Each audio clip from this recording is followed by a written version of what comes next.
Most are mildly uncanny, but to the target audience were incredibly captivating. CoComelon grew and grew and grew, but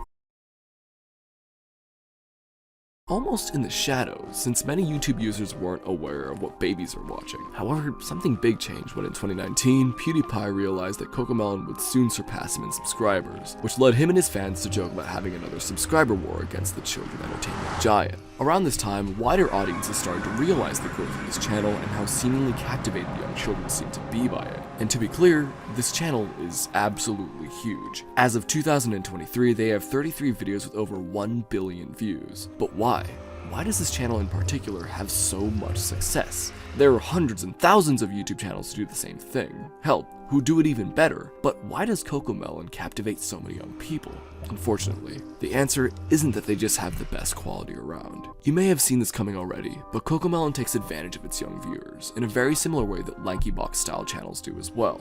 CoComelon employs some very questionable methods of capturing the attention of their young audiences. The most notorious and documented example is the pace of their videos. You see, CoComelon is composited and edited in a geniusly intentional way. CoComelon uses really fast cuts and high-paced editing alongside a constantly moving camera. This is a really good way to captivate a young audience, which is why they're seemingly hypnotized by this content. This alongside bright colors and high-pitched songs lead to the perfect concoction of visual and audio stimulation. This leads children, who barely even know what they're consuming, to become enamored. But as stated earlier, the effects on the mind are suspected to be incredibly dangerous, making children addicted to CoComelon and making all other types of media incredibly boring and understimulating. So, this video is sponsored. Videos like these are incredibly time-consuming and hard to make, so having sponsors like the one we have today is incredibly important. This video is sponsored by Dave, the banking app made for you. Dave is a banking app on a mission to build products that level the financial playing field. Dave fights for the underdog. They started Dave for one reason. The banks, they're not built for people like you and I, and they knew that we deserve better. Like David slaying Goliath, they're taking on big banks and their predatory ways. It all started with overdrafts. Americans pay billions in overdraft fees every year alone, including a whopping $11 billion in 2021. Their first mission at Dave was to make these predatory fees a thing of the past by spotting people some cash without charging them the standard $35. But why? Because it's simply the right thing to do. We all need a little financial help sometimes, especially if you live in the beautifully expensive city of New York as I do. And that's why I really appreciate that Dave doesn't do credit checks or late fees, making it a real for the little guy service. When you download Dave, you can get up to $500 within 5 minutes. No credit checks, no late fees. Download the Dave app now or go to dave.com/Raymundo. For terms and conditions, go to dave.com/legal. Eligibility criteria and instant transfer fees apply. Banking services provided by Evolve member FDIC. So join the millions of people who've already downloaded the Dave app to make their finances easier. In fact, Dave has actually helped its customers avoid over $2.5 billion in overdraft fees since 2017, which is pretty insane. Download Dave today at dave.com/Raymundo. That's dave.com/Raymundo. Now enjoy the rest of the video, and thank you very much to Dave for helping this video happen. Having a sponsor really helps things out. Thank you very much. I can't stress enough the importance of playing with toys as a kid. To adults who maybe don't remember exactly what it's like, I need to remind you that children have the most amazing imaginations.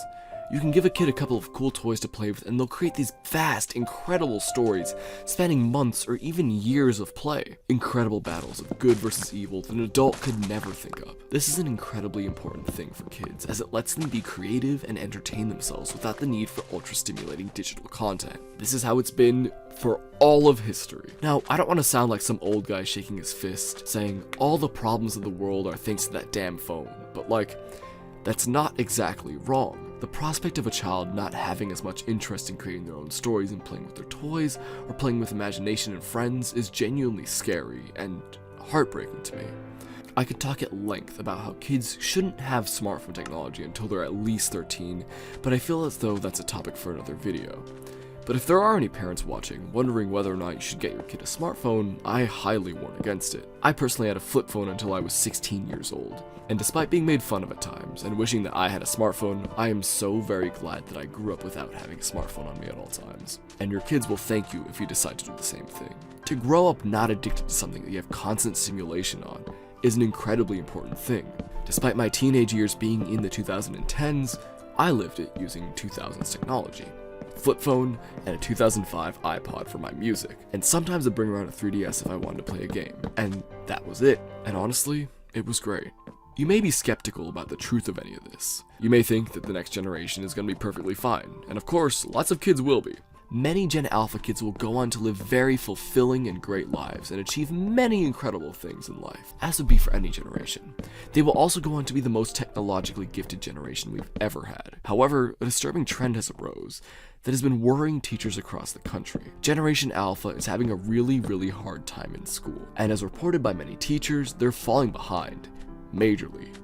Reading, writing, math, history. All of it has been reported to be incredibly difficult for the majority of Gen Alpha school kids. Again, this evidence is anecdotal, mostly stemming from videos that teachers have posted on the internet, and there are lots of these videos all across the country and the planet. If you use the internet frequently, you may have heard of this, and the outrage and confusion surrounding it. But why could all this be? Is this just because Gen Alpha is dumber than everyone else? Well, no.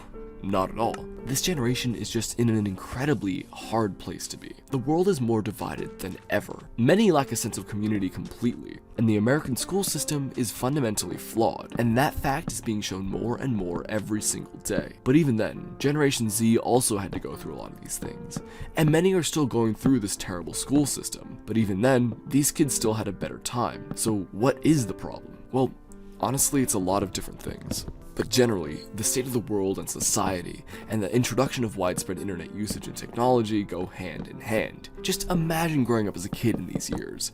Every time you're upset or your parents want you to shut up, they slap an iPad in your face. And hell, it works.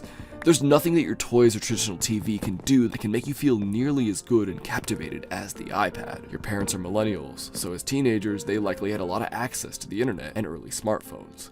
So they don't see as much harm in just having technology and the algorithms influence and raise their kids. And so you go to school early on. All the kids around you are talking about the stuff on the internet that they all collectively know, furthering your interest and sense of needing this content. And boom, 2020 hits, and all your school is behind a screen.